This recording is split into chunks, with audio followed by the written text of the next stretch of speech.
An incoming tide delivered Benjamin Netanyahu the chance once more to form a government. In the days before the election, supporters of Benjamin Netanyahu roll up to a strip mall in the south of Israel. Miri Regev is a right-wing Likud politician. She's Netanyahu's Minister of Culture, and tonight she's campaigning for his re-election. How is this election different from the past election? הבחירות האלה שונות בזה שיש כאן המון פייק ניוז. לפיד גנץ, ממשלת שמאל, שישבו יחד ממפלגות ערביות, שמה שהמפלגות הערביות עושות, בראשם טיבי, זה לעודד טרור, לעודד שהידים, ולא לגנות פיגועים כנגד חפים. It's likely the nod will go to Netanyahu. Political analyst Delia Shaindlin. I mean, it's extraordinary in the sense that he's been re-elected now 5 times. I think that's the really striking part of it. We're looking at about 26% who voted for him, according to the current tally. That's not a majority. This is not, somebody sweeping the Israeli public. So now what? The Prime Minister still faces possible indictment on corruption allegations, which he denies. And will he pick up on a dramatic last-minute campaign promise to annex Jewish settlements in the occupied West Bank? Netanyahu, by some accounts, wants to move very fast to nowhere in terms of the Israeli-Palestinian conflict. The sky above Gaza City muddies with smoke as this latest exchange of violence leaves its trace. Israel says it's launched more than 220 airstrikes on militants in Gaza this weekend, in response to over 400 Palestinian rockets. At a cabinet meeting, Israel's Prime Minister vowed to keep up the bombings and send more troops to the border. This morning, I instructed the IDF to continue massive attacks against terrorist elements in the Gaza Strip. I also ordered the reinforcement of the units around the Gaza Strip with armor, artillery, and infantry. The intelligence, which U.S. officials called real and urgent, warned of attacks against American ships in the waters off Yemen and in the Persian Gulf itself, as well as against American troops in Iraq and Syria. U.S. officials said Iran appeared to be preparing to strike back against the Trump administration's latest move to prevent Iran from selling any of its most valuable resource, oil. Today I'm announcing that we will no longer grant any exemptions. We're going to zero across the board. The U.S. has deployed aircraft carriers and heavy bombers to the Persian Gulf for decades. But now the Trump administration is trying to disengage from the Middle East, and the sudden need for more forces caught the Pentagon by surprise. The carrier Lincoln and its escorts are still in the Mediterranean, and the bombers still in the United States. Well, at this time, it looks like, even though he's had this desire for regime change in Tehran for quite some time, what I'm hearing now is that the Israelis recently passed some information of a general nature to Bolton in a meeting that had occurred, that it was very general in nature. It didn't specify whether it was against U.S. assets or against Saudi Arabia or any of those. Again, it's unverifiable. It's a type of information that was very general, and there's always been the allegation out there that the Iranians would go after the bases. We have some 34 bases throughout the Middle East. So this, to me, in my opinion, now that Netanyahu's been reelected, the instigation has begun to get this going, to get the United States drawn in to fight its wars. President Trump unleashing a Twitter tirade, warning Iranian President Hassan Rouhani that if Iran threatens the U.S., it will face severe consequences. We have spent $7 trillion in the Middle East, and we've gotten nothing for it. Nothing. Less than nothing, as far as I'm concerned. President Trump, who's been on defense over his handling of Russia, is trying to pivot to another foreign policy flashpoint, Iran. The Trump administration wants to bring Iran's oil exports to zero. 5 nations, including some allies, no longer will be exempt from U.S. sanctions if they continue to import oil from that country. The countries that are there, that you all know very well, are immensely wealthy. They're going to have to pay for this. And I think the president and I agree very much on that. And they will pay for it.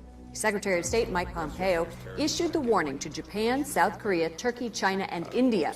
The administration is trying to deny the regime its principal source of revenue. Pompeo says Iran has destabilized the Middle East for decades, and President Trump says there is more than enough oil available from other countries. But I will say, if Iran threatens us in any way, they will pay a price like few countries have ever paid. All right, folks, some breaking news. The White House just out with a statement confirming that sanctions waivers on the export of oil from Iran will not be renewed. That is expected to be the topic of Secretary of State Mike Pompeo's news conference moments from now. But listen to this. This may be the most important part of this. The White House also says that the United States, Saudi Arabia and United Arab Emirates have agreed to take timely action to assure that global demand is met as all Iranian oil is removed from the market. Remember, Saudi Arabia is the one place that they really needed to go to make sure that they would increase production. United States companies may choose to do that separately, but they've spoken with Saudi Arabia and the United Arab Emirates. Punishing new American sanctions against Iran will move into place. Sanctions start on Iran. They're very serious sanctions. They're very big. They'll be elevated from there. But as you know, sanctions are starting on Iran. And, you know, Iran is taking a very big hit. The country is not the same country as when I started almost 2 years ago. After President Trump announced that he will reinstate economic sanctions over Iran.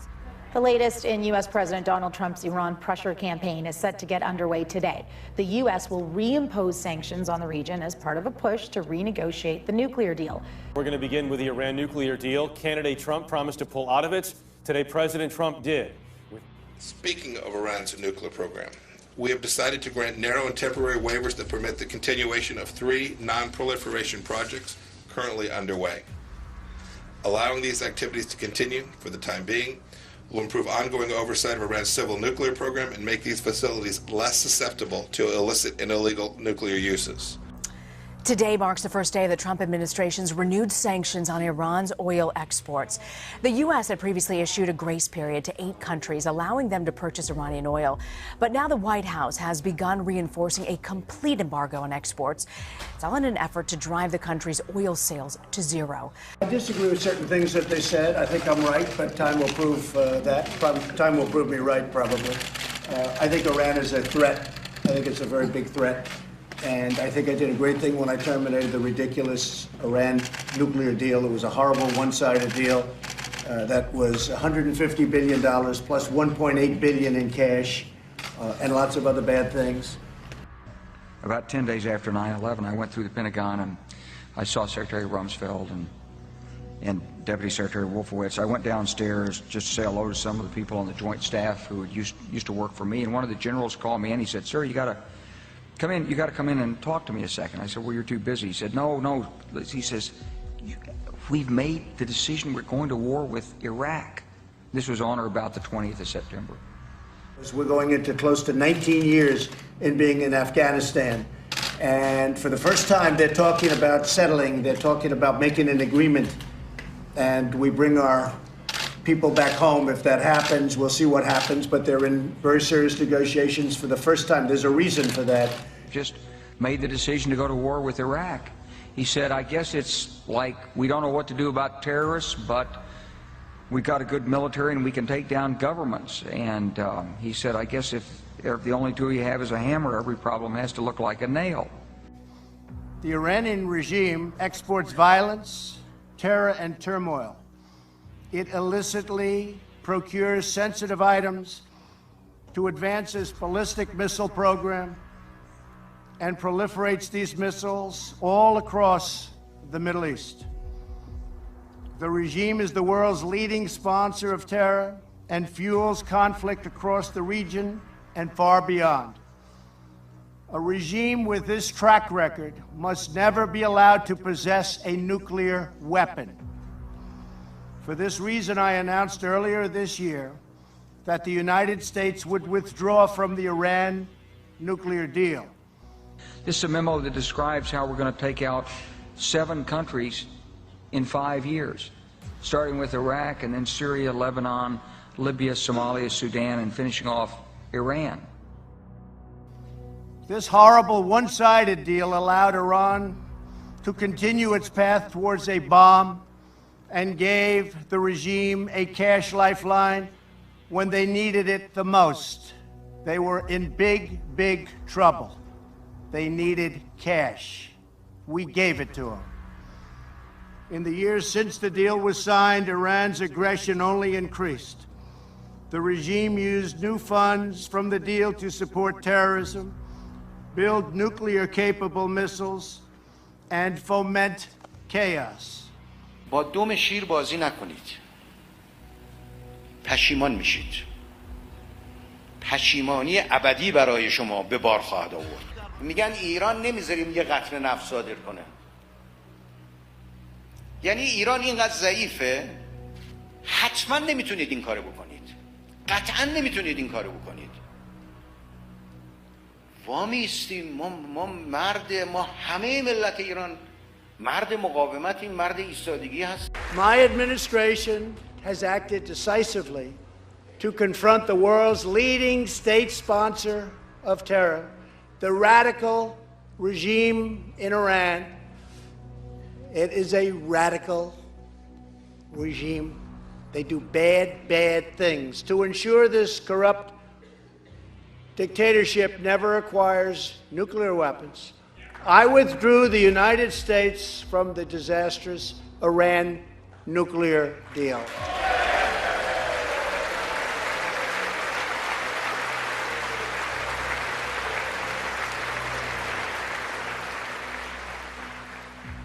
This announcement coming from the U.S. President, from the State Department, that the U.S.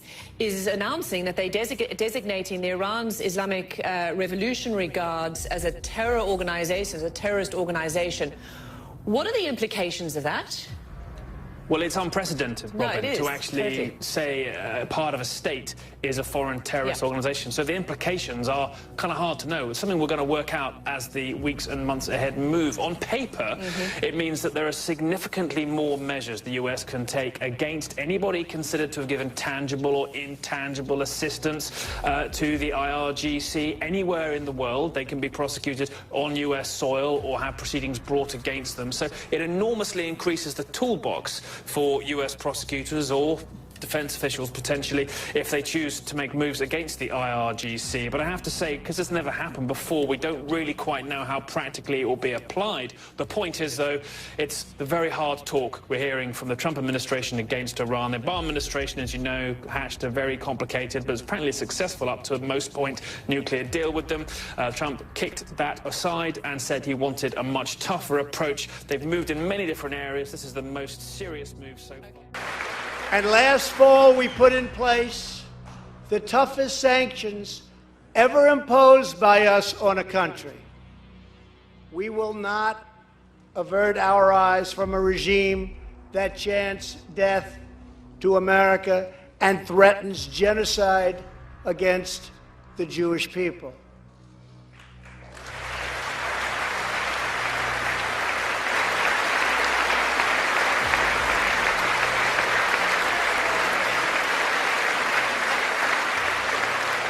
We must never ignore the vile poison of anti-Semitism or those who spread its venomous creed. With one voice, we must confront this hatred anywhere and everywhere it occurs. Looking at how to change the weather on purpose. That's right. Lasers now could one day manipulate rain and lightning. Good evening, I'm Jeff Glor. The U.S. is sending a powerful message to Iran. It weighs 100,000 tons and carries up to 90 aircraft. The USS Lincoln is heading to the Persian Gulf region after intelligence reports suggest Iran is preparing to strike U.S. forces in the region. National Security Advisor John Bolton says unrelenting force will meet any attack.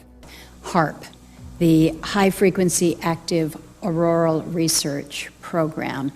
Several of you at the table have a little bit of a piece here. As you know, this is located up in Alaska. It's currently funded by the Air Force Research Lab. It was formerly funded by the Office of Naval Research. One of the prime customers is DARPA, which is currently running experiments at the facilities here. So, now, it's been called the worst flooding in 100 years. It's led to at least 70 deaths and flooding in 2/3 of Iran. And it's set to get worse. Unprecedented scenes for a normally arid region. Khuzestan in southwest Iran is one of the latest provinces facing mass evacuations, as fresh downpours raise fears here about new flooding. Further north in the Lorestan province, extreme floods engulfed cities and submerged homes. The water was up to here. There's the mark. Some locals aren't waiting for help. They've started repairs, wishing to return to normal life as soon as possible. Just provide us with cement and equipment so we can do the work faster. Relief efforts are stalled. Aid agencies say the U.S. is partly to blame. According to the Iranian Red Crescent, Washington's sanctions on Tehran have blocked any foreign financial aid to enter the country. On its state TV, Iran's president said last week that it was a, quote, disgrace. Do you see the increased pressure from the U.S. aimed at regime change or at talks? Depending on whose aim. President Trump's aim is to bring us to our knees to talk. B team wants regime change at the very least. They want disintegration of Iran as their objective. How do you see President Trump? That's interesting. I mean, I think many see him as someone who wants to get to a deal on these key issues. Do you? I think he does, but I think he's going the wrong way. Iranians do not, I mean, I've said it even when I was ambassador here, we're allergic to pressure. Don't put pressure on it. B team is pushing U.S. policy towards a disaster. The sudden order to send an aircraft carrier strike group and bombers through the Persian Gulf came in response to intelligence reports, some of them from Israel, that Iran is planning attacks against American forces. General Frank McKenzie, the commander of U.S. forces in the Middle East, requested the buildup. It was approved by Acting Defense Secretary Patrick Shanahan, who warned, "We will hold the Iranian regime accountable for any attack on U.S. forces or our interests."